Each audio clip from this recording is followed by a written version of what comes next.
Wakizungumza mara baada ya zoezi la usafi, baadhi ya wananchi pamoja na wajumbe wa kamati za wavuvi wamesema usafi wa maeneo ya fukwe ni muhimu, kwani maeneo hayo huchangia pato la wananchi mmoja mmoja na taifa kuwa na kivutio cha watalii. Usimamizi huu unaleta tija kwa sababu unaleta mazingira salama ya baharini, na kuwepo viumbe hai na kuwepo ekolojia nzuri ya bahari.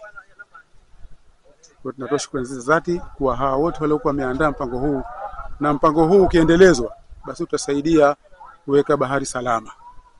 Tunaweka mazingira safi kwa ajili ya bahari isichafuke na mazalio ya zidi kukua, kwa sababu zinapokuwa taka nyingi maharibiko ya bahari hutokea athari kubwa. Tumefaidika sana katika swala hili, na nahitaji siwe siku leo tu, nataka iwe kama endelevu, maana fuko yetu inatumika na watu wengi ikiwemo wageni. Kama iko karibu sana na hoteli, kwa vile ikifanya usafi kama huu tutafaidika sana sie na wageni wanaofika katika.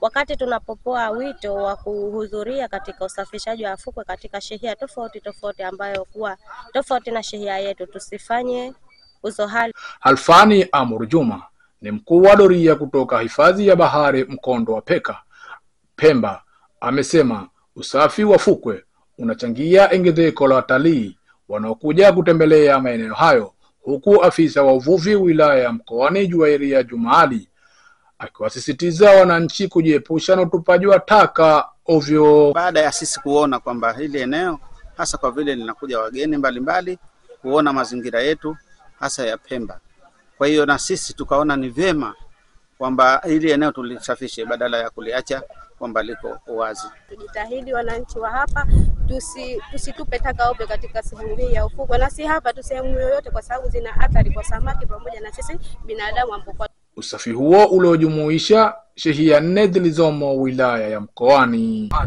Nikiripoti kutoka hapa kisiwani Pemba, ni mimi Maulid Hamisi.